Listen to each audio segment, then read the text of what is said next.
खबर आप तक पहुंचाएंगे। लाहौर की इंसदाद दहशतगर्दी अदालत ने अस्करी टावर जलाओ घेराव केस में रहनुमा पीटीआई असद उमर की अबूरी जमानत में 27 जून तक तौसी कर दी है। तो खबर आपको दे रहे हैं, लाहौर की इंसदाद दहशतगर्दी अदालत ने अस्करी टावर जलाओ घेराव केस में रहनुमा पीटीआई असद उमर की अबूरी जमानत में तौसी की है। मजीद तफसीलात जानेंगे डॉन न्यूज़ के नुमाइंदे राना बिलाल से।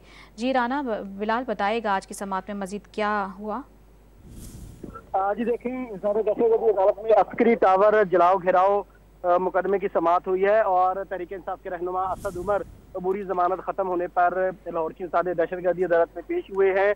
इंसदाद दहशतगर्दी अदालत के जज एजाज अहमद बुटर ने समाअत करते हुए असद उमर की अबूरी जमानत में 27 जून तक तोसी कर दी है और उन्हें शामिल तफ्तीश होने के भी अहकाम जारी किए हैं। आज असद उमर ने जमानती मुचलके भी अदालत में जमा करवा दिए हैं। असद उमर के वकील की जानिब से अदालत को बताया गया कि असद उमर का इन मुकदमात में कोई रोल नहीं है, सियासी बुनियादों पर उनको इन मुकदमात में नामजद किया गया है, लिहाजा उनकी जमानत की तौसीह की जाए।